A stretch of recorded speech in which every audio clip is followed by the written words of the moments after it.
అయితే వీటికంటే ముందు మనం గమనించాల్సిన విషయం ఏంటి, ఇక్కడ రిస్క్ అంటే ఒడిదుడుకులు, ఫ్లక్చువేషన్స్.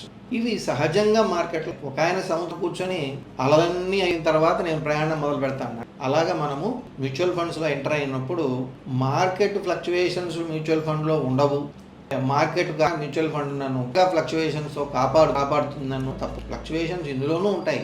అయితే ఇదొక చక్కటి research based mechanism of investment కాబట్టి ఫ్లక్చువేషన్లు ఉన్నా మనము ఇబ్బంది పడకుండా ఎక్కువ కాలం ఉంటే మంచి రిజల్ట్స్ ఉంటాయి. కాబట్టి రిస్క్ ప్రొఫైల్ అనేది మీరు నెక్స్ట్ టైం మీ అడ్వైజర్ కానీ మీ డిస్ట్రిబ్యూటర్ కానినప్పుడు మీరు స్వచ్ఛందంగా నిజాయితీగా రిస్క్ ప్రొఫైల్ని ఆయనకు చెప్పండి. ఆ క్వశ్చన్లకు ఆన్సర్ని మీరు ఏమాత్రం ఇబ్బంది పడదు. వాళ్ళు ఎలా చెప్తే నేను అనుకున్న స్కీమ్లో నేను ఇన్వెస్ట్ చేయలేనేమో, వద్దంటారేమో, అవన్నీ వద్దు.